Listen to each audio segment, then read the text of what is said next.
positive mindset. How to make your mind actually work for you, not against you.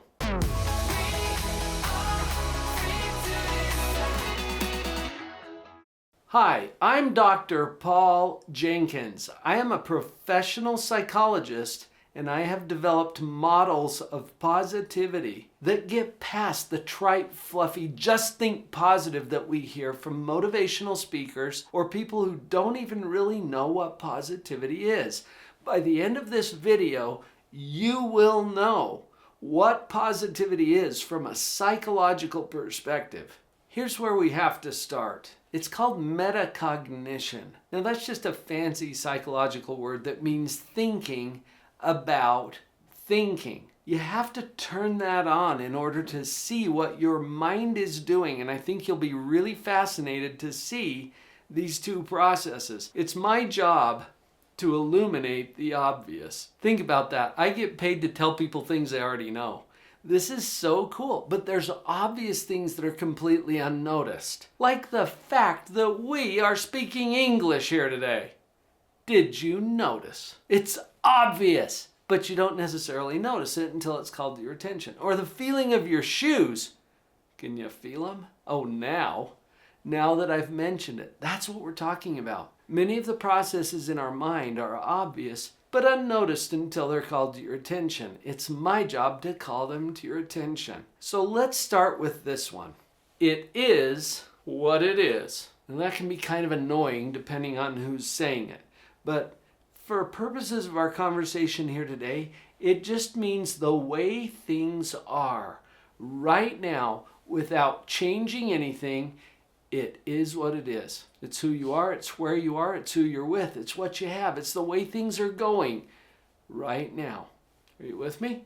One of the profound truths that I think serves us well in psychology is that circumstances are neutral. That doesn't mean that they're easy or painless. In my book, Pathological Positivity, Chapter 1 is titled Lightning Strikes. This is about a time in my life when I went through a bankruptcy. At the time, I thought this was the most difficult thing. And it is challenging, right, to go through financial struggles like I was experiencing during that time of my life. I remember thinking, oh, this is hard. Oh, this is difficult. This is painful. When I said circumstances are neutral, I would have probably fired me for saying that when I was going through this time. At about the same time, Vicki and I, my wife and I, had an opportunity to serve as leaders for a youth group that was going on a pioneer reenactment trek. And during that time, we got to study up on some of our own pioneer ancestors, including the Molten family. The Molten family boarded a ship in Liverpool, England in 1856 with their 6 children. 2 days into that voyage, they had 7 children. The baby was born on the ship. Can you imagine that? When they got to the United States, and this was in the early days before there was any Western settlements in the United States, they got as far west as they could before the winter storms were expected to threaten the successful completion of any of the companies that would leave after that date. Well, there was one company that was still heading out. It was called the Willie Handcart Company. You can go look it up if you want. These are my ancestors that were involved in this handcart company of pioneers. If you know anything about the Willie Company, they encountered some early winter storms in Wyoming that actually killed a large percentage of that company. My ancestors survived, but as I thought about these 2 parents dragging their 7 children across these wintry plains of Wyoming, not knowing whether they would survive, it triggered something in my mind about exactly what I'm sharing with you. Let's go back to the model. It is what it is. And what it is for me was a bankruptcy. What is my mind doing with it? You see the word there at the bottom? Evaluation, meaning judgment. You can't turn it off. Notice this. You are constantly judging your circumstances, aren't you? Yeah. And you judge yourself. You judge your family members. You judge the economy. You judge the government. You judge the weather. You're judging me. It's cool. I'm judging you. We can't turn it off. That's what I want you to see. This is an obvious but unnoticed process that's going on in our mind all the time. We have to judge our what it is. And I was judging mine. So using my example, bankruptcy. It is what it is. Can you imagine anything better than that? Yeah, that's not hard, right? Like no bankruptcy, like I'm doing fine, I'm paying all my bills. I can imagine that. What happens when we take what it is, bankruptcy, and we compare it in our imagination to something better, like no bankruptcy? Then how do we feel about a bankruptcy? It sucks. And you are always right about how you feel. How you feel is 100% consistent with the way your mind is doing this process. Track that. That red arrow and the negative is how you feel. You're always right about how you feel. Now you're probably getting ahead of me. Can you imagine anything worse than a bankruptcy? Oh yeah, you can. And I told you where my mind went as I was studying about the Molten family. And I realized they weren't even sure if they could feed their kids for the next several weeks. They weren't sure who they would have to bury the next morning when they got up to leave. When you take what it is, a bankruptcy, and you compare it to something far worse, like what I described to you with the Molten family, then how do you feel about a bankruptcy? Lucky, you're always right about how you feel. How you feel is 100% consistent with the way your mind is doing this process. So you'll see that green arrow is the direction of comparison, and that positive feeling that comes, this is gratitude. Look, it is what it is. You can't turn off the evaluation that's going to happen in your brain. What do you get to choose? Now notice this, you don't always get to choose what it is. Sometimes that just lands in your lap. But you always get to choose which direction you look to make your judgment or evaluation of what it is. And that changes how you feel. I promised myself when I started this video I'm going to give you some brain hacks. And the fastest way I know to hack your mind into getting into a positive mode in evaluation, which we already talked about, is gratitude. A gratitude exercise where for 5 days in a row, you come up with 25 things for which you are sincerely grateful. But I don't want you to do it in the wimpy way that most people do. Usually when we do a gratitude list, we just pick the easy stuff. You know, puppies and rainbows and indoor plumbing.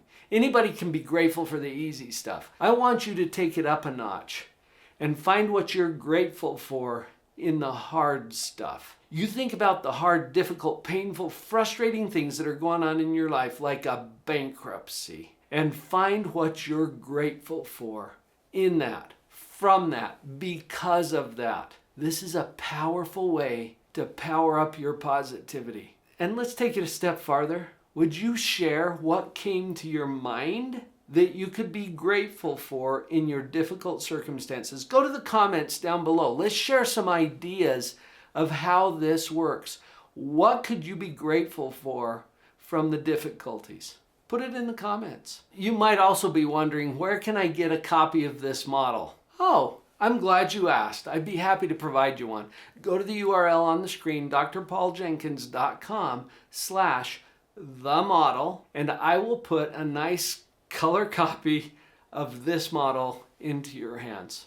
Now remember, I promised you I'd give you 2 processes that are going on in your mind. Turn on the metacognition, keep that going, think about your thinking. Here's another process. You'll see the word at the top there is creation. We can't turn this one off either, any more than we can turn off evaluation, which we already talked about, or gravity. When's the last time you got up in the morning thinking, I wonder if gravity's on? It's on.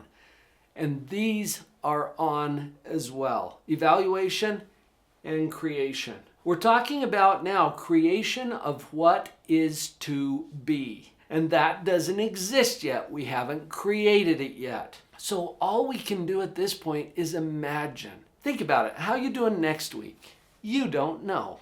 You've got something to do with it. Please don't forget that. But you don't know. So all you can do is imagine what is to be. Think for a moment about how it feels when you imagine or predict or expect that what's coming is even worse than what you already have. How do you feel? This, my friends, is anxiety. That's 30 years of clinical experience in a nutshell. Anxiety is when we imagine, because we don't know, that what's coming is even worse than what we've already got. When we predict that in creation mode, we feel anxiety. Conversely, how do you feel? Focus on the feeling, think about your thinking. How do you feel when you imagine or predict or expect that what's coming is even better than what you've already got? Woohoo! This is hope. You'll see this part of the model looks very similar to the part that we talked about before, but the arrows are exactly opposite. We don't always get to choose what it is, but we do get to choose what we imagine is to be. And that's important when we get into creation coaching. I'm constantly reminding my clients that what you imagine matters, because you have to imagine it first before you can actually go create it. Check that out and see if it's true. Look around the room where you are. Everything that you see had to be imagined first before it was physically created. That's how it works. So it matters what we do here. Okay, I promised you brain hacks for these. When we go to creation mode, here's your hack. I call it better by 8. Just look at your watch or your clock. How sure are you that 8 o'clock is coming? Pretty darn sure, right? Well, how sure are you that you'll be around for 8 o'clock? Almost as?